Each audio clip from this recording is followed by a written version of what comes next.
on our country by terrorists in Kashmir, in a place called Pahalgam, on the 22nd of April. I must say that we saw the statement by Brazil. We were also very touched by President Lula telephoning our Prime Minister personally to express his concern and condolences. But as you know, in the couple of weeks that followed, absolutely no action was taken to bring the perpetrators to heel or even to look for them in Pakistan. We have identified 4 of them that crossed over from the other side, but there's absolutely no effort made. So finally the government decided it had to send a very strong message.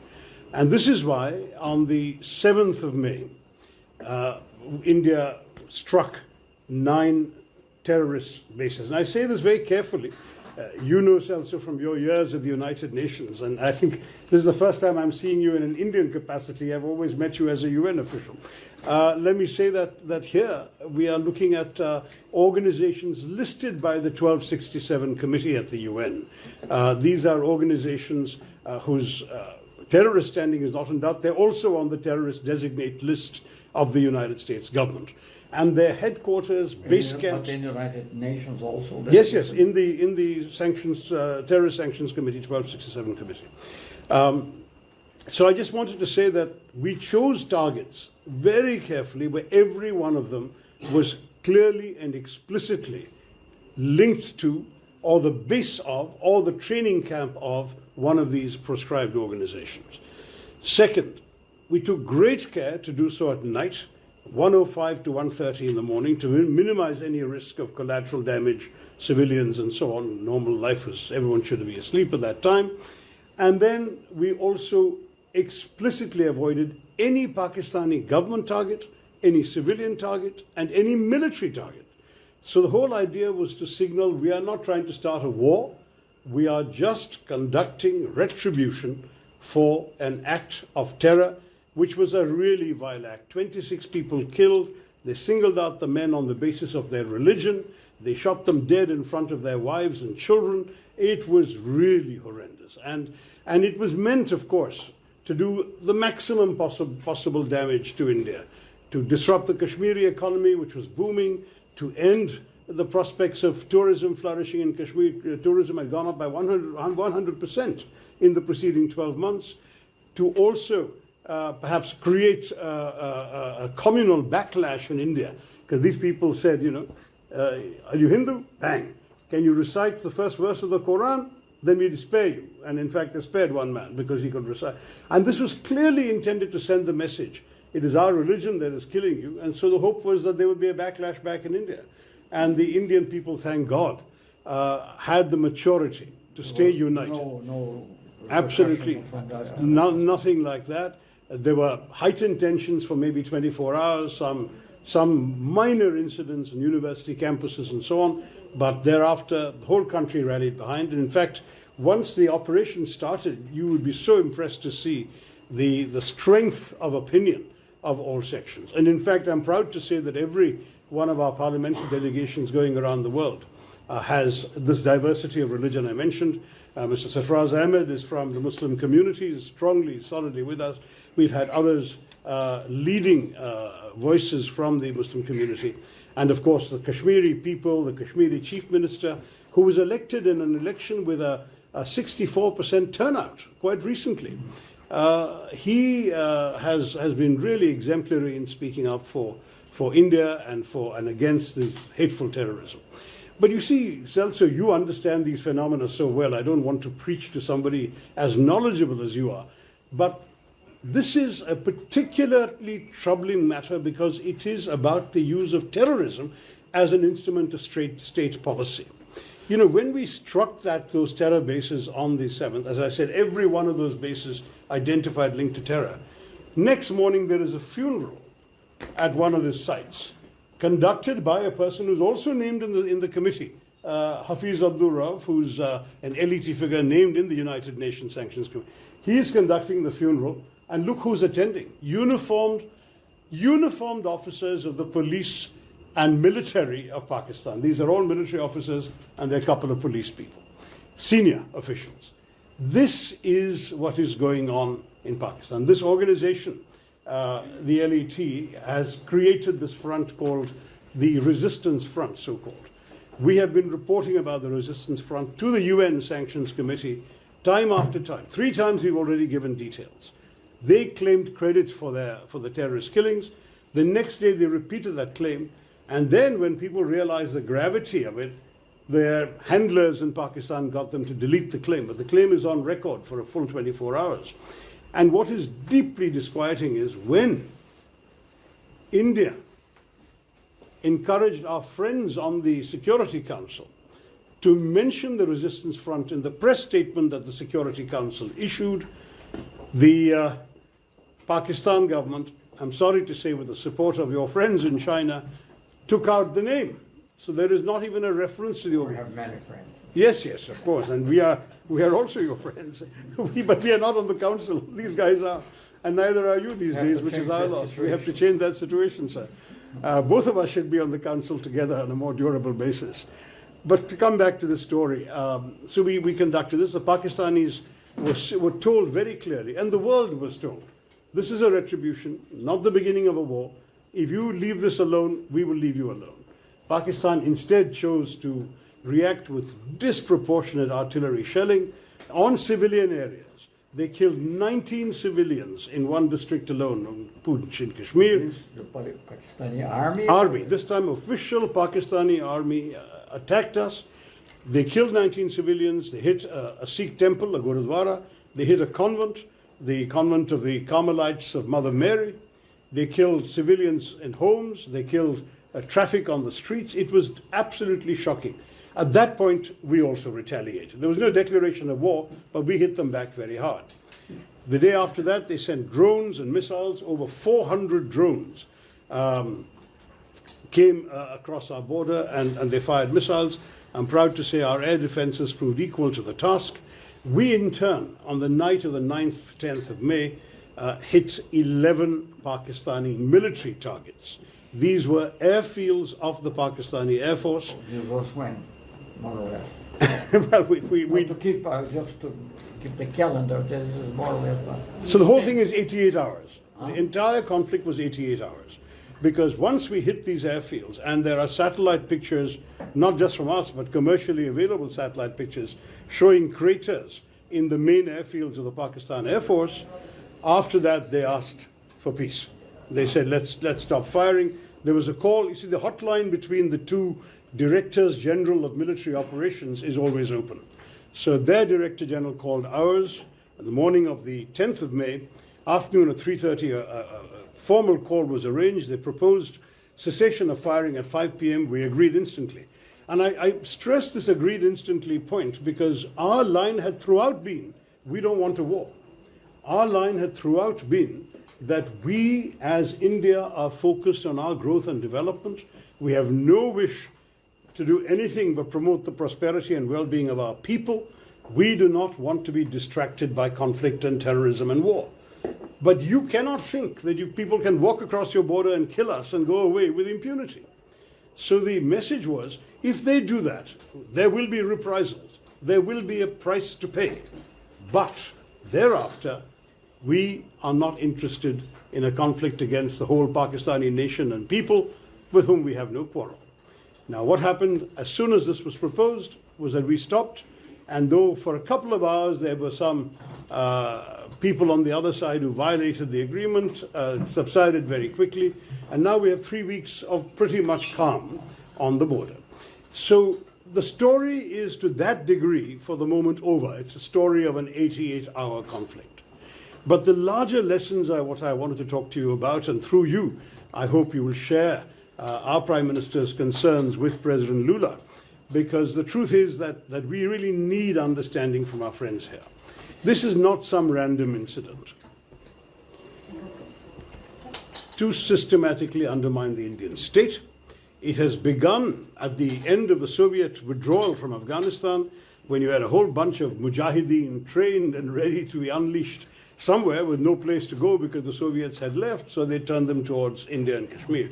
And from 1989 onwards, we have suffered repeated attacks. You yourself were in the UN when some of them happened. You were also very much aware, I know, both as foreign minister and as defense minister, of incidents including the Mumbai attack in 2008, when 170 people were killed. 2006 were all 2008. right. But it was 170 people killed, and India chose not to do this, but to take the peaceful route, because the evidence was all available. Dossiers were compiled. One of the terrorists was captured alive. His home address in Pakistan was known. Everything was identified. Western intelligence agencies, not just ours, had recorded the chilling voice of that killer in Pakistan, the handler, giving minute-by-minute instructions to the terrorists to shoot and kill each of their victims. While the killing was going on, the operation was being directed from Pakistan. All this evidence was collected. And we thought, the government, which was at that point my party's government, Dr. Manmohan Singh's government, thought that this convincing dossier will result in the end of Pakistani terrorism, that the whole world will tell Pakistan not acceptable, so on and so forth. I'm sorry to say it didn't happen. Full dossiers were given. Pakistan was put on the grey list of the Financial Action Task Force. Not one person has been prosecuted, let alone convicted. Not one. They made a token gesture of arresting one or two of the names that we had provided, which were associated with the dispatch of this mission. The most prominent of them was a character who has since fathered children while he is ostensibly under arrest. Who has since fathered children while he is ostensibly under arrest. That is the kind of arrest that he is enjoying. It's a joke. The Pakistanis are not serious about terrorism. And this is why, time after, the Pakistanis say, let us have a neutral investigation. There could have been no more neutral investigation than the one of 2008. Practically half a dozen Western intelligence agencies had material that was shared and that was collectively presented to the Pakistanis. We said, here is all the material you need to prosecute these people and convict them in your courts. They gave one excuse after the other. But what is worse, sir, is the terrorist attacks continued. There was one serious attempt made by this Prime Minister, Narendra Modi, to make peace with Pakistan, which was on Christmas of December 2015, 7 years after Mumbai. He traveled to Pakistan for the birthday celebrations of the then Prime Minister Nawaz Sharif, whose granddaughter was also getting married on the same day, so he attended both. There was a lot of warmth expressed on both sides. It was a very spontaneous gesture by the Prime Minister, not a long-planned visit. And yet, within 3 weeks, we had a Pakistani attack on an Indian air base called Pathankot. At that point, the Prime Minister invited the Pakistanis to join the investigation. He said, I say all this because the Pakistanis are again telling everybody, let's have a joint investigation. We did a joint investigation of Pathankot. And what happened? They said, they went back to Pakistan and they said, the Indians did it to themselves. That was the last straw. I mean, the betrayal, the sense of frustration in Delhi has to be imagined. You are talking to a government that on the one hand is friendly to you, but it is unable to control the elements within its own system that go out and kill with impunity. Mumbai was bad enough, but the continuing series of attacks after that. So after this 2015 betrayal, the government decided they would now no longer take this lying down. There would be public retaliation, and it would be physical, kinetic retaliation. So 2015 September, there was an attack in a place called Uri on the line of control with Kashmir. We sent a surgical strike right across the line of control, hit some people very hard there. 2019, January, there was a suicide bombing by a terrorist from Pakistan. 40 people killed in Kashmir. This time we conducted an airstrike in their northwestern province of Khyber Pakhtunkhwa, a place called Balakot. The purpose again was to show the old restraints will no longer be observed. There will now be open action. And this attack was serious enough to warrant hitting Pakistan's heartland, but only terrorist sites initially. And I want to say once again, if Pakistan had not chosen to expand the conflict, we would not have hit Pakistani military facilities. Our message is consistent. We are not looking for war. We are looking only to send a message to terrorists. But through them, we want a message to be heard by those who are providing them safe haven, by those who are financing them, training them, equipping them, guiding them, and sending them across the border. And those are people in Pakistan in very, quote-unquote, responsible positions who are doing this. Whether they're under the control of the civilian government is another matter. We will not speculate on that. But they are still happening, they are still coming from that country. And that country, if it's not willing to curb them, will have to face the consequences. That is precisely where we are, Silso, and I seek your understanding for this. Well, After you, only the United States is left. I see this as a sign of friendship and confidence. Yes. Which is consistent with the relation we have. We're not making judgments. Of course, it's very difficult, but of course, we take very seriously everything that you are saying. And as you know, and I think everybody here knows, we have had the best possible relation with India, irrespective of the government side, and friendships, which of course sometimes exist, but which do not influence in our, actually created IPSA when it was the party which is now in government again. It continued with Manmohan Singh, and it, of course, it would be, I mean, I mentioned IPSA because it was so important then, and I hope it could become important again. Well, you know, I'm a member of the opposition, and I chair the Foreign Affairs Committee of our Parliament. There are opposition members, as well as ruling party members, as well as a coalition ally of the ruling party on my team. So we have a whole range. So I understand that perfectly, and what I'm trying to stress is that we have a very strong and very good relation. Actually, I mean, just to mention, I mean, President Lula was on a National Day event when it was the present party in power, and then he was again a very good friend of Manmohan Singh, who honored me by receiving me actually every time that I went to India. Of course, we have actually, I mean, we have normal good relations with Pakistan, but not nearly as deep as they are with India. I mean, if you allow me, it's not too arrogant to take my own visits as an example. I have been once to Pakistan, I believe, and I've been 10 or 12 times in India, including on vacation. You're most welcome to come back. Once on vacation. So I think it's we have a very strong relation. But of course, as always, I will say that we would like to see these solved peacefully. I don't know, as peacefully as possible. Of course, you mentioned already the incidents in the past, and I remember very well, although I made a slight confusion about the year, but I remember very well the bombing in Mumbai. Well, anyway, so we know that.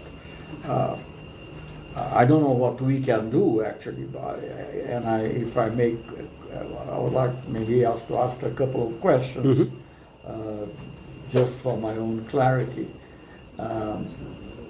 You mentioned our Chinese friends. Indeed, we are friends of the Chinese. We never discussed this question with them, by the way. I mean, not at our level, anyway, at the presidential level, as far as I know, even the foreign minister level. But what was there? Did they react to this incident at all? Did they make any criticism or anything? Just to have no. Well, on the terror attack, of course, all countries condemned it, and China, being a permanent member of the Council, was party to the press statement that condemned the attack. And what is more, said that the perpetrators should be brought to justice, but also those who are backing them and supporting them should also be held accountable, which was a useful statement from the Security Council, because I think all of us knows that despite Pakistan being a member of the Council, the targeting behind that particular statement could only have been Pakistan. So to that degree, the majority of the Council did want to say that while the person who pulls the trigger is obviously the murderer, the person who has given him the gun and the bullets and told him to pull the trigger is also meant to be accountable. And that is something which is something we take very seriously. Well, I would have innumerable questions. Yes, please. But I don't think I should put them because of the, but anyway, We can always ask our friends with the cameras to leave you anytime you like, Yes. but I'm very happy to have a candid conversation with you today. Clarity Clarity is is important. very, very, very useful. But We so learned from China- our friend you- Kofi Annan. But anyway, During the conflict, we did not get any particular sympathy from China, which is not surprising. On the other hand, we will say that